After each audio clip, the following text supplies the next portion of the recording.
Cabela's Spring Thunder is brought to you by Geico, saving people money on more than just car insurance. The National Wild Turkey Federation. Conserve, hunt, share.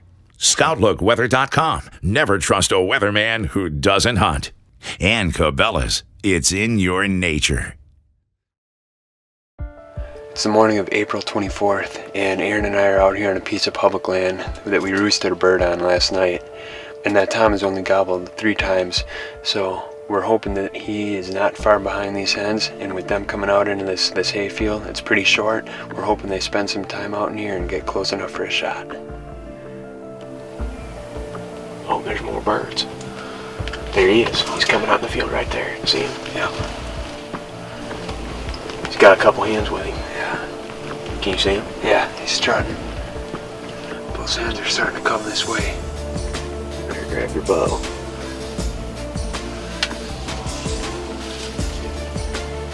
I don't know if he's going to get much closer than that. Yeah, I think I should take that. Oh, he's about 30 yards. Just wait until he turns around. I got him.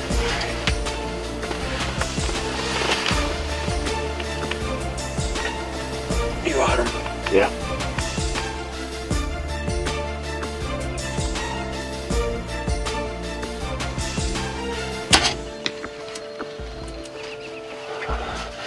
Yeah, baby.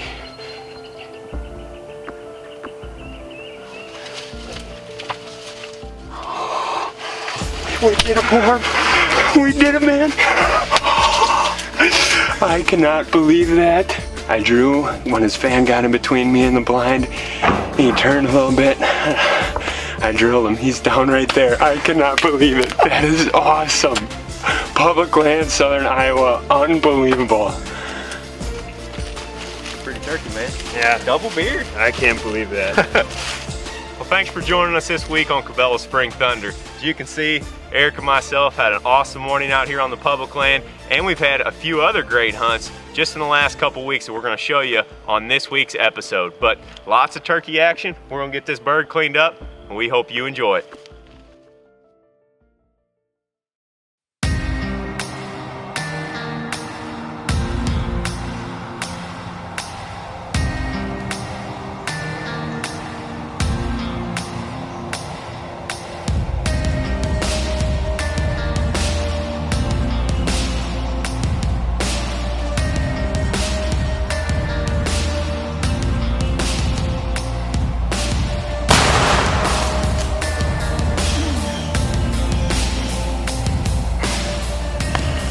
North Carolina, Gaston County, April the 20th, 6:57 in the morning.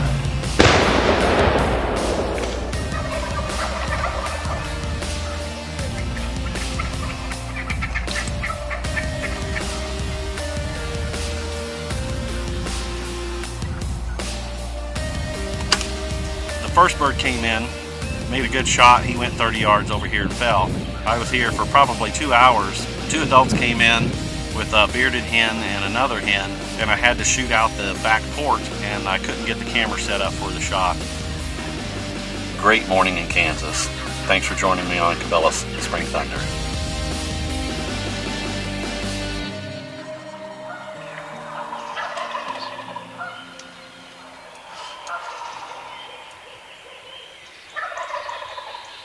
Well, it's April 17th.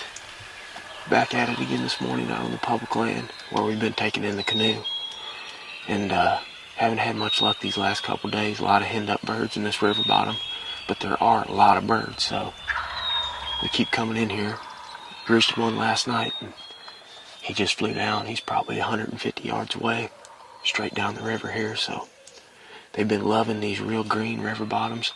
Right now, early in the season, it's the first stuff to green up, so I'm hoping that he's going to be in here strutting this morning.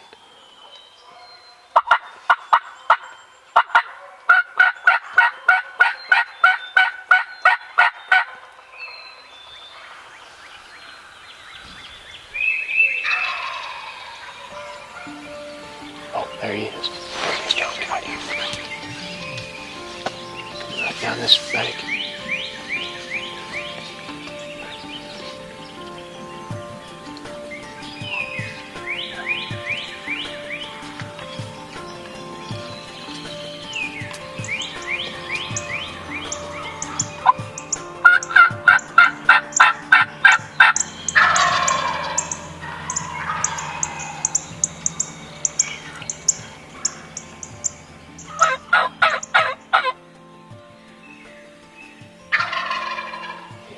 coming in slow to the left here.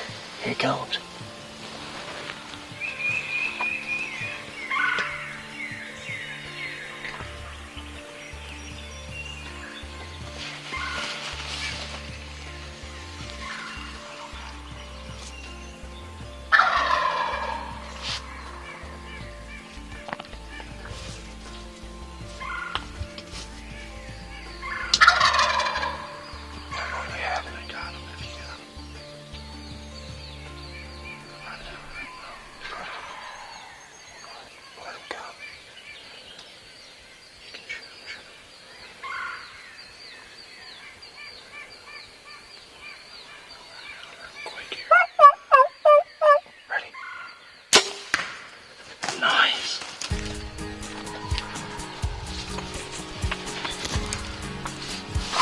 We got him.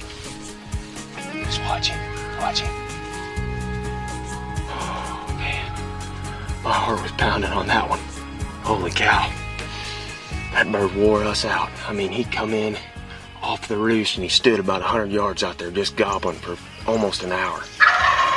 Still got birds out there gobbling right now, but he refused to come in, so I stopped calling for about 30 minutes. Still didn't bring him in, so I started gobbler yelping at him, like that Jake yelping at 3 or 4 notes. Finally, with a little coaxing, he came in. So we'll give him an hour or so, and then we'll go up there and see what we got. Right here's a feather. It's got a little bit of blood on it, right at the base of the feather, so I know that arrow had to got in there and done some kind of damage, because if it just would have hit him in the breast, we wouldn't have any blood at all. We're about 150 yards from the blind right now. Right there he is. Get out of here. Serious, dude. Right there he is, man. Got that arrow sticking right out of him. Look at this. He died right, he crawled up underneath of this brush pile and died right here. Holy cow. Can you see it? We had one do this same thing a couple years ago in Kansas with Josh Tatum. He died right next to the creek. And whenever they're hurt like that with a bow, they'll get right up underneath this stuff where you can't hardly even see them, and they'll die right there. So we're starting to lose hope and look down, and there he is.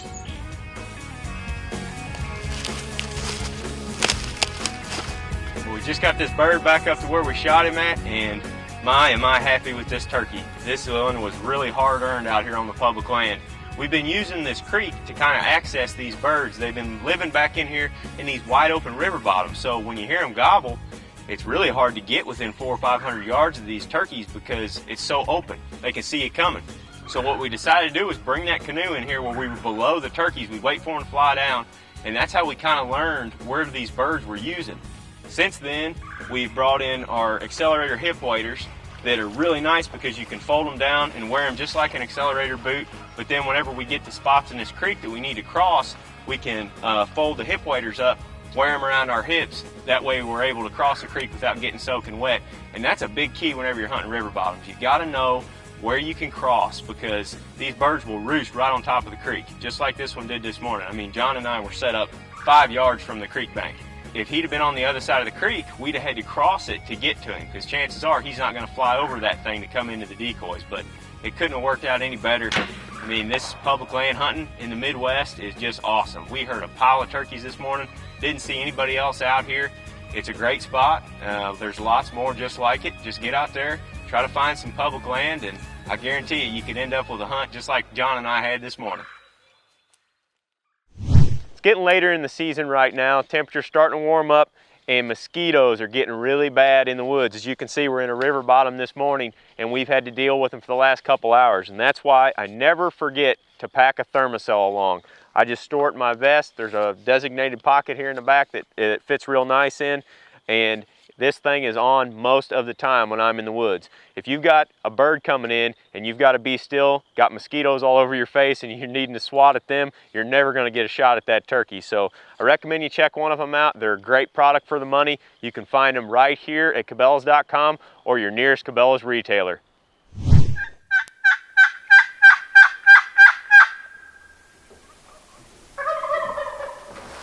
Got a tom gobbling just around this hill, kind of on a power line. We'll slide down this skid road and set up. See if he'll come in.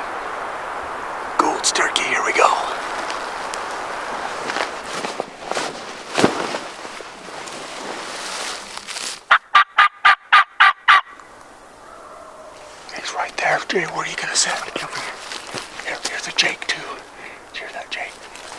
Okay, get over there and get some.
Jay and I found this bird out on these open hillsides.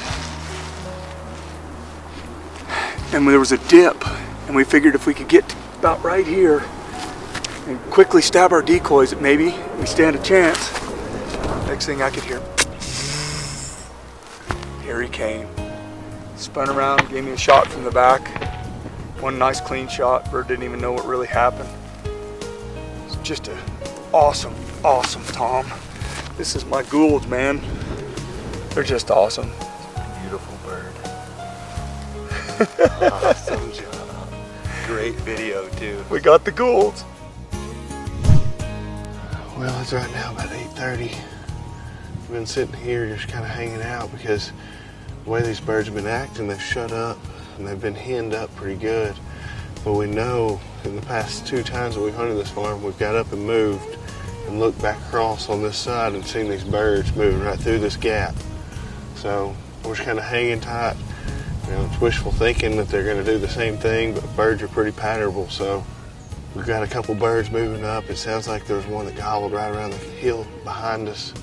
And we know these birds, there's 3 or 4 long beards with a group of hens in front of us. So we still got high hopes. We're going to sit it out for a little bit longer, see if we can't get a bird to work in.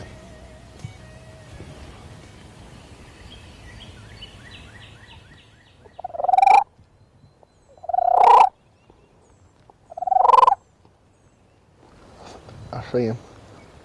Longbeard leading the way. Coming our way? Yeah, he's coming down the road. Okay.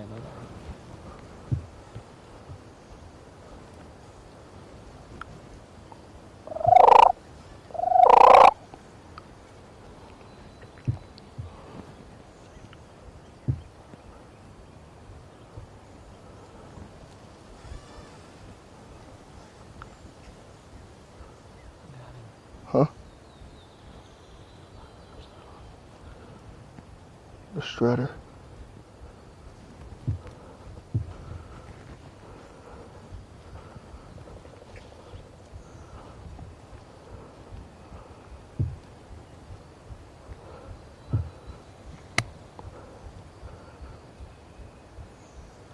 You ready? Yeah, whenever you are. Whenever he comes in a strut.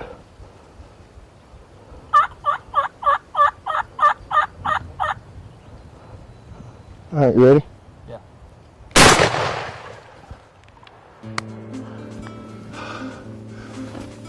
Unbelievable. unbelievable. Monday and Tuesday, Aaron and Jim were still here, and we would always leave the spot and go after another bird gobbling, and we'd see these birds coming through this gap.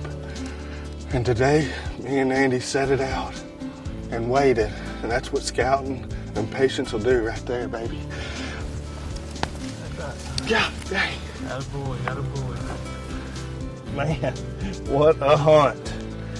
I didn't expect it to take that long, neither did Andy. It took about 3 hours of us sitting, but 2 days ago, Andy actually did a vlog on exactly how we were going to end up hunting these birds and using the gaps in the fence that we have here, because when the birds get henned up like this, they're very unresponsive and they're hard to hunt. But we saw these birds do the same thing 2 days in a row, and so we slipped in here, got set up, and man, did it work like a charm. We put out one hen, and you know, we did a little bit of light calling this morning to let them know that there were some hens in the area, just in case they had to come back. But sure enough, I mean, couldn't have worked out any better. Henned up birds are hard, but when you kill them, it's a lot more rewarding, that's for sure. Well, that's going to wrap it up for this week's show. A lot of our turkey seasons in the north and the northeast are starting to come in, so get out there if you're in states like Wisconsin, Michigan, Minnesota, Pennsylvania, buy you a tag and get ready for the season. But thanks once again for joining us. If you're not already a member of the NWTF, please click on the link in the corner of our screen, go over to their page and become one. But we'll see you next Monday right back here for the next episode of Cabela's Spring Thunder.